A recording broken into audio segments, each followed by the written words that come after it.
Hey guys, we are here Hello. on a wonderful, what is today? Thursday. Thursday, Yes. September something. I don't know, but we're in sunny California. 7.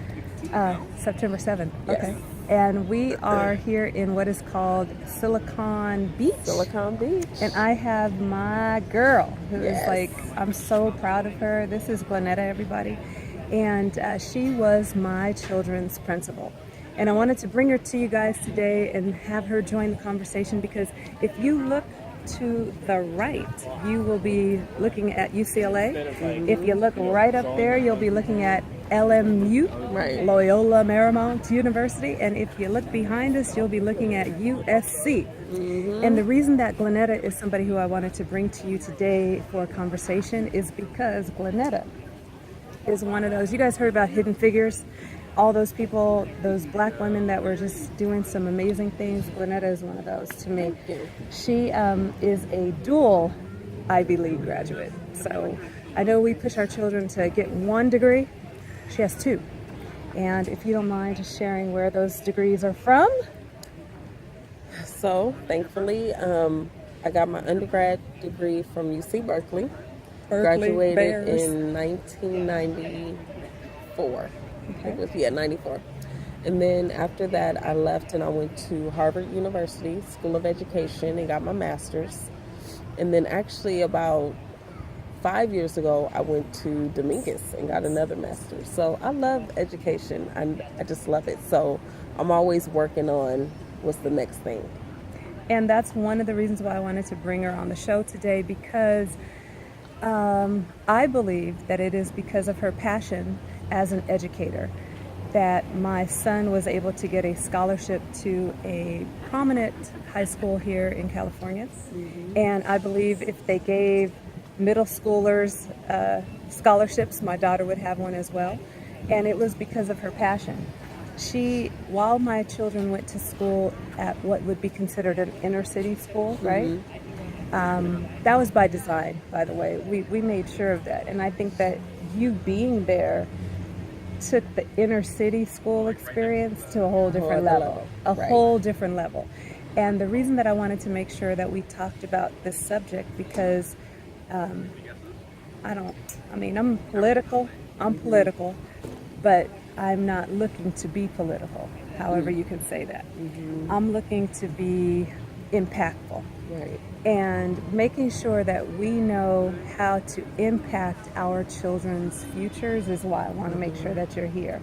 Because you know things that we as parents don't know. I mean, you know why we should talk to our kids about doing their homework, why we should have our kids go and join this versus joining that. So tell me, I guess, what we should kind of look out for when we're sending our kids to school, primarily because of all the things that are happening. There's so much restriction happening. There's so many things happening where, the DREAM Act, that's disrupting so much, particularly here in Los Angeles, when it comes to education. So what are some of the things that we should be discussing with our kids? I mean, as an educator, what would you advise? Right. So in addition to being an educator, I'm also a mother. I have 4 kids, and their ages 14, 12, 9, and 7. So I have my hands full.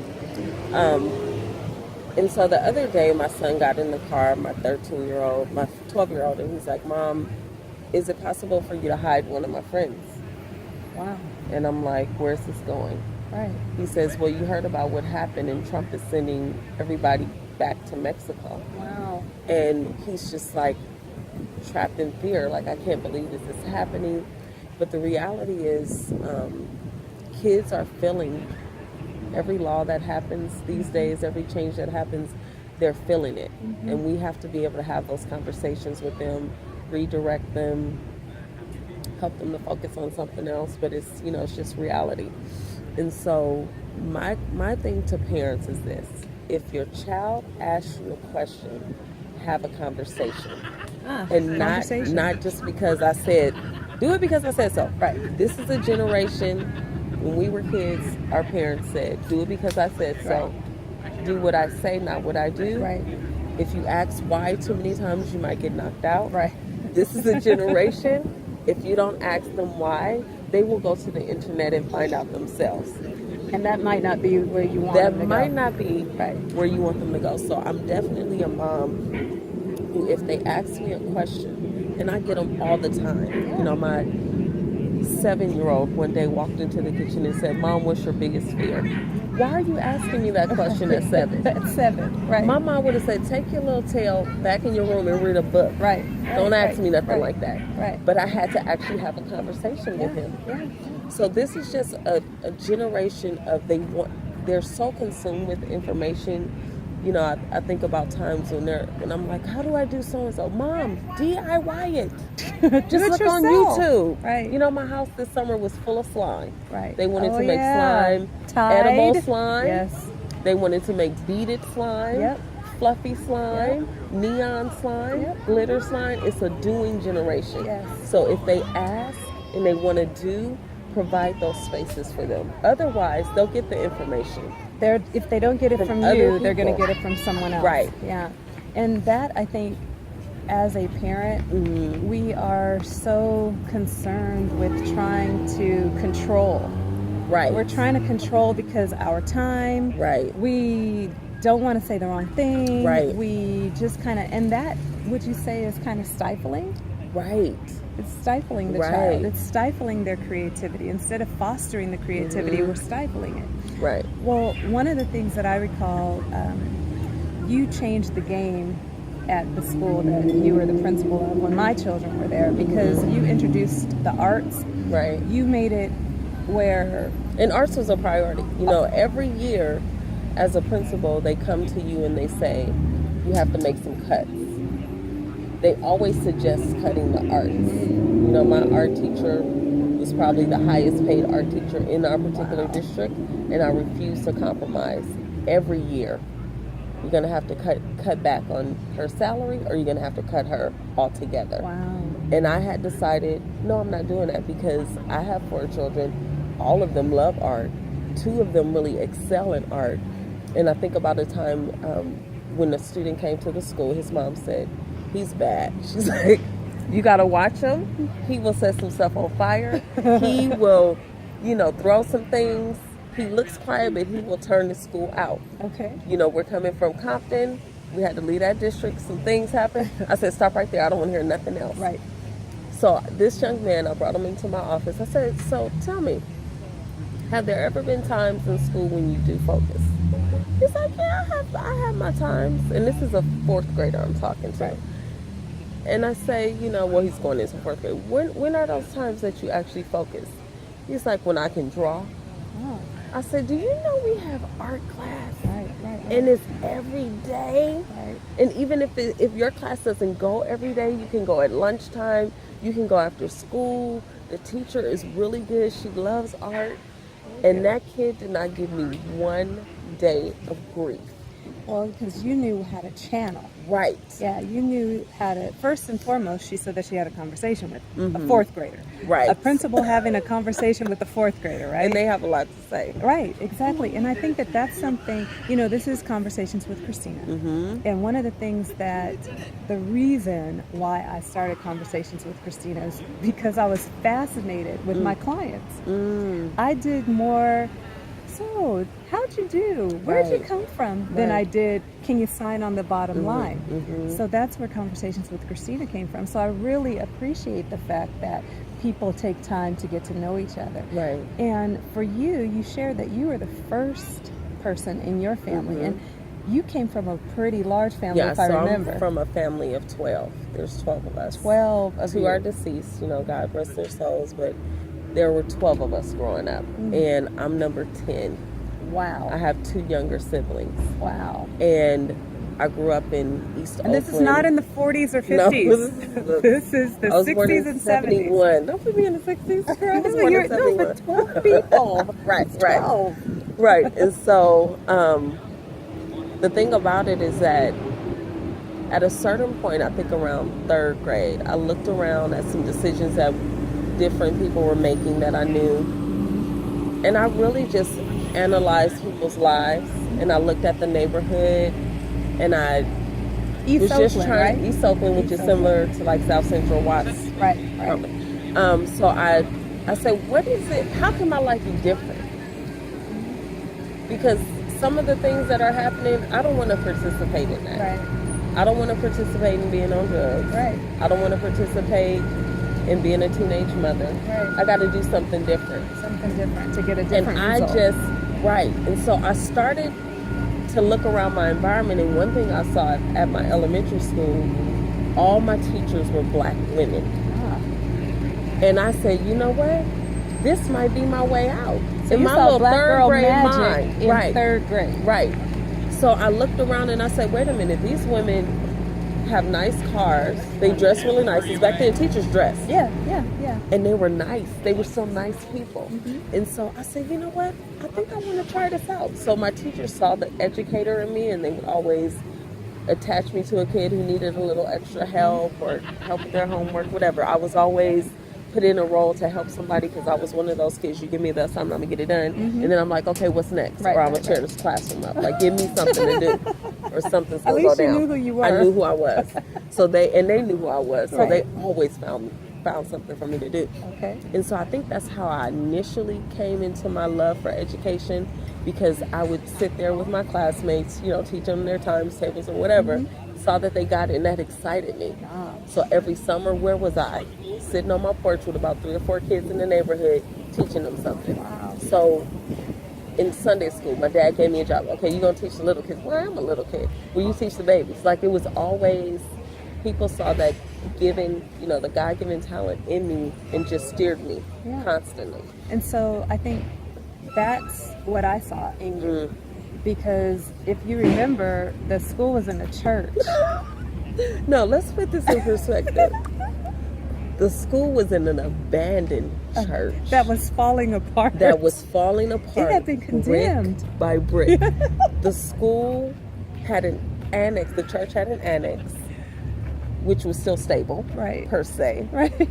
Enough for the kids to be in there. And that's where we had school every day. Right. And when I first went into the school, I said, this is interesting. First of all, there were about 3,000 flies at the entrance of the school. So I'm like trying to fight back the flies, putting stuff over my face, trying to get around them. And so, my boss said, this is an interesting space, and you probably will not fill it up. Don't ever tell me what I will not do, because that gave me the motivation. I said, I just prayed about it and talked to friends about it. I found a team of teachers that hired 5 teachers, 5 TAs, hire your staff. And every time I drove up to that school, the song Colors from Ice-T, Colors, Colors. I used to sing that. I was like, you don't know me, fool. I'm the principal of this school. But I had such A passion and a focus. None of that distracted me. It just, my goal was to create an oasis in a desert. Right. Because it was literally, if you drove by the school as a parent, you think, I'm not sending my kid here. Now, just for perspective, I drove from what is considered to be the suburbs to take my kid to the school to be with her. Right. Because that's how confident you made me. Thank you. You made me that confident. Because what did I tell you? I told you. You were trying to decide between 2 schools. I was not only trying to decide between 2 schools, I was trying to decide between a private school that I was going to pay for and a charter school. Right. So it was your passion. It was your commitment to excellence. It was your, every child is going to go to college. Right. And so again, because if we go to a school, you said we're in Silicon Beach. Yeah, we're here in Silicon Beach. 10 minutes away is a school where I worked at some point in my life, where parents were paying $25,000 a year for their kids to go to that school. Easy. When that child walked into that school, everybody believed that child would go to college. Right. There was no other exception. It was just, you're going to college or you're going to start a business. Right. Okay. So when every kid walked into our school, that's the same perception we had. It wasn't, oh, this kid is smarter, he's gifted, she's not gifted. They're all gifted. It's our job to figure out what those gifts and talents are, to cater towards them, to feed them, to pull them out. But it is definitely they have to be on the mentality of the staff has to be the same Right. of the school where the kids are paying $25,000. So That's how we level, the playing field. would you say that because I mean I hear that, and my former husband was a educator, Right. and I know he came out of a huge district, Right. where that's not necessarily their mentality. No. Their mentality is kind of Los Angeles has the second largest school Second district largest. in Yep. the continental U.S., right? And so my former husband, being a vice principal in LAUSD, would complain all the time that he couldn't even take the time he needed to talk to the child, to find out what their gifts, their talents, and their needs. But I tell you, that's something that you mastered. And so, well, the wind just blew us over. We'll edit that. But that's something that you mastered. And would you say that it was that leadership, that trickle-down leadership? Oh, no doubt. Okay. Because my people knew how I felt about this. I was very passionate about it from the beginning. It was no question what my focus was. My focus was not on the money. My focus was not on the neighborhood. My focus was on when these kids walk into this building, and we move like three or four times, right? Wherever it is, we carry the vision.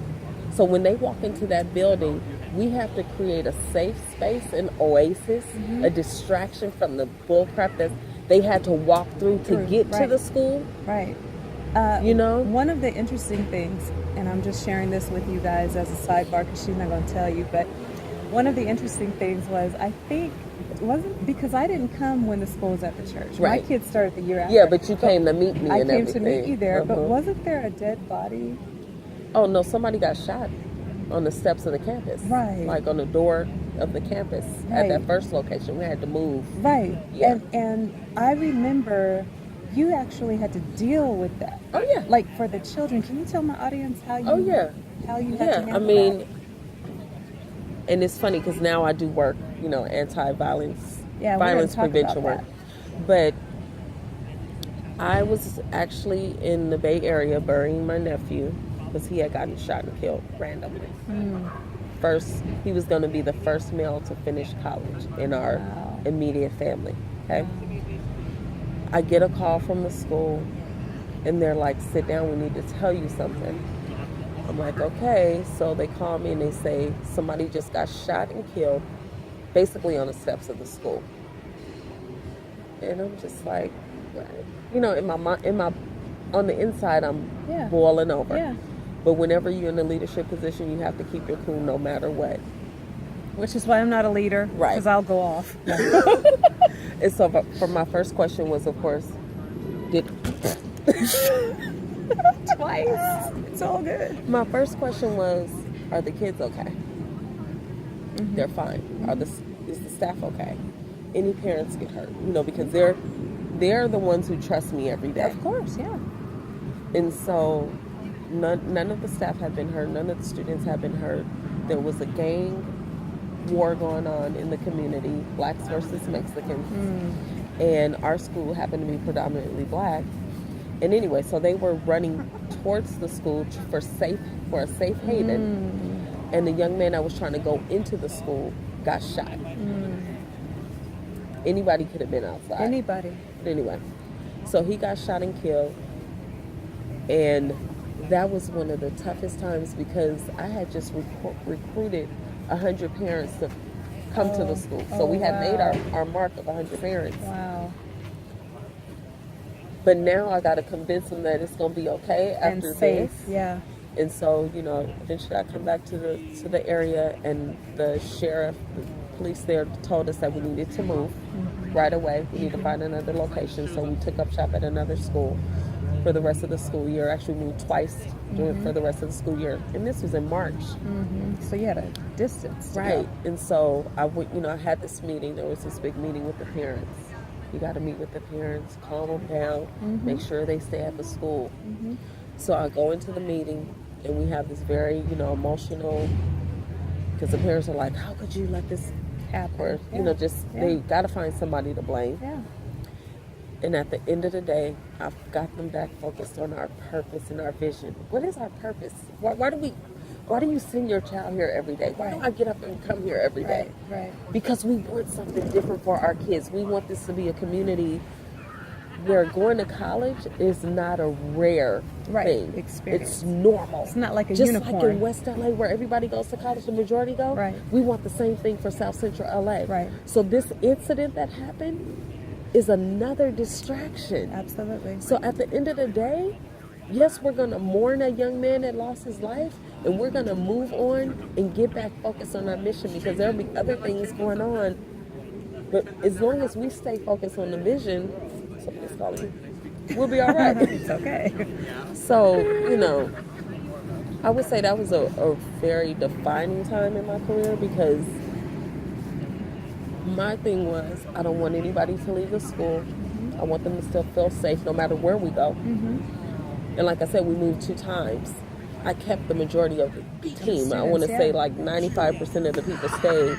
The only who didn't stay is because of transportation, because we moved somewhere a lot further. Right. We went from the 60th block, 53rd to 20. And so in LA, that's a nice little lot. distance. Yeah. And people in LA, if you don't have a reference, it's not like New York, Chicago, Detroit. It's not tight. It's spread out. Right. So a move like that will definitely deter a lot because of... we had some walkers, and like, I can't walk all the way to 20th. Right. So we lost a few students, but again, 95% at least stayed. All my staff stayed, because I went in, That's of course, huge. I come back and the staff is looking at me like, what is she going to say? What's she going to do? And I gave them the same speech. This is a distraction from our purpose. Our goal is to make it so that kids are so focused on education that this type of stuff that just happened don't happen like that on a regular basis. Because our kids, our goal as a school was to educate the kids, get them into college, change the neighborhood, not just get the college degree and then run for the hills. No, come back. It was come back Yeah. and change the neighborhood. Right. So that's basically how we got through that time. Yeah. It was hard, and I cried a lot, never in front of the team. Of course. But when I got in the car, at the end of those meetings, because they were so emotionally charged and people were upset, and I got it. I was like, I get it. I'm a parent. I bring my kids here all the time. When I'm here on the weekends playing, they're in the yard of the school playing, and I'm doing work. So I get it. And I think that as a parent, sometimes we forget that as educators, you are people, you are parents, and the care that you have is from the care that you give to your own children. Right. And I think that as parents, we kind of forget that.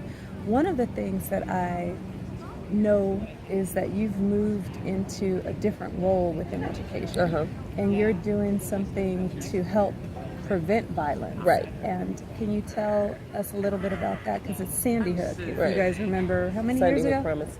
In 2012. Yeah, 2012 when the random shooter went into the school, killed 26 individuals, 20 students, 6 adults. Wow. Totally random. What the parents afterwards, once the dust settled, they realized when they did their research that this could have been prevented. Oh, wow. There were signs that this young man gave off that were not taken seriously, and then he just went over the edge. And by then, it's 26 people have lost their lives. So the goal in Sandy Hook Promise is that we want to prevent those things from happening. So we go to schools and we do presentations to the students, because students are our first responders. They see something on social media, they see their friends posting guns all the time, they know that's a red flag. They see their friends saying, I don't want to live constantly, they know that's a red flag, and they can go to a trusted adult and tell them that information and get the student help. So our main goal is to train the students to be upstanders and not bystanders, that they can change and have an impact. The goal is to be an upstander, not a bystander. I love that. I love that. And so it gives me a chance, because when my nephew got killed and when that young man got killed in front of the school, my thing was, what do you do? You know, whenever something like that happens, you're like, how can I shift this from happening to somebody else? What the program allows me to do is to combine two of my passions, education and violence prevention. Oh, very cool. So, you know, that's what I love about it. Very cool. And then I know, you're a national program, organization. But I know that your personal consulting that you do is to help first generation young people kind of do what you were doing for my kids and just kind of guide them along their path. How can my audience, if they're interested, get in touch with you for that? Is it something that you do one-on-one? Do you do it as group? Do you go into schools? I do everything. Oh, that's the reality. That's you know, the reality. I can do one-on-one consultations. I can train teachers. I can train at a conference. Okay. You know, whatever the school needs. My whole purpose is to help students and those who support them transition from being, you know, a typical student to being that one in their family to change the cycle. Yeah. Because it's a burden that, you know, some kids carry. I think about times in college and I was like, oh my gosh, I'm not just doing this for me. I got the whole neighborhood that I'm representing. Kaepernick. Right. I say that purposely. Kaepernick. I mean, he's taken some hits, but those hits that he's taking right now are going to hopefully benefit those that come behind him. I mean, Muhammad Ali took those hits so that Kaepernick could do what he's doing. Right. So you're trying to make sure that those first generation children don't take those hits in a silo, in a vacuum by themselves. You're giving them some help. Exactly. That's just equipping teachers and professionals who work with those first generation students and their families. How to make sure that the family still feels a part of the school, because I think of a time when my mom said to me, she said, you know, I'm glad you're going to college and you're doing everything, but I just want you to come back. I don't want you to just leave and you never come back. So it's important that these families know that their students' our goal is not to isolate them from their families and make them feel better than, but it's to contribute to the family by way of education. Sure. And I think that that's something that a lot of parents need help on. Because just like your mom, I want you to come back, because we do have that, I don't want to say stigma, but it is. It is. Because once you know better and you do better and you get better, then you want better. And sometimes and not just the for old, you, but for everybody else. around you. And sometimes, you know, the old neighborhood ain't better. The old neighborhood is still the old neighborhood, and you don't necessarily want to go back there. You might drive through it. But you don't want to stay. So I think what you're doing is so important, because you're helping the whole family come along and experience what that child is going to experience. And I think that's awesome. I just want to say thank you. Thank you. I'm just so... And I'll leave my email and website in the comments. Why don't you say it? I'll leave my email address is Glenetta Pope 9. So Glenetta Pope 9. GLENETTAPOPE9 @gmail.com. And then I also have a blog that I do that deals with education, deals with personal stuff, because, you know, like I said, I'm a mom of 4, basically a single mom. And one thing we have to learn is how to be balanced. All the stuff we have to do, we're constantly juggling, how to be balanced. And for me, writing is one of my outlets. And so I have a blog where I talk about everything. It could be, why is the sky blue today? What is the blog? So my blog is justglenetta.com. Glenetta.com. Yes, justglenetta.weebly.com. All right. Very exciting. So I thank you so very much. And thank you. No You know, you were an amazing mom, right? I wasn't a mother hoverer. You were not a hoverer. You let your kids be who they wanted to be, and it was a beautiful thing to watch. Because you got that we can't suffocate them and try to create this little mold. But what happened is that you boosted their confidence in various ways, to the point that you can, I think about when your daughter first came to the school, she wanted to run, I think she wanted to run for president when she was like in first or second grade. Which sounds and I was like like, her. Morgan, you know you're only in the first and second. She's like, I don't care. Yeah. I can run this school. That's my daughter. So, She doesn't care. when you get that from your home, and I knew that was coming from your home, then you really can't tell a kid what they can't do. I appreciate that. Mm-hmm. I appreciate that because, I mean, not to get so personal, but there have been some trials in my life. And it was that school environment. Because you do know when I was going through that heaviest part, Right. my daughter won all those awards. Right. Okay, my son graduated, you guys, from the 5th grade. My son promoted from the 5th Right. grade with all those At the awards. top of his and class. then told me that he was disappointed that he didn't get the President's Award. Okay? So I'm very, thank you. That means a lot to me. And Scotty's he's like a silent storm. He's crazy. Like, you think he's quiet, and Oh, then no. he says something, you're like, Did that Did come you just from say- him? Yeah. he was really paying attention. Like, he gets it. Yeah, but I think that has to do with, while you're complimenting me, I say again, it goes back to your leadership and the group of teachers that you brought together. Right. Because those bomb. teachers, not only were they the bomb, Oh I my mean, I had gosh. everybody, you guys, I say that I'm a mother hoverer, she says that I wasn't, but No. I had every teacher's phone Right. number because I could text them, hey, is everything okay? But at the same time, they gave it to me. Right. And I think that one of the takeaways that I would like is that you realize that it does take a village. It does. And I remember you coming in the office like, okay, what y'all need? I know you need more than paper. I gave you guys that A printer or something you the gave. projector. Right. You like, what do y'all need today? And I'm not talking about the paper and the pencils. No. What's the big things y'all need? Because it was a big Right, deal. My right. kids were in your hands more than they were in mine. Right. Because they're at home to sleep.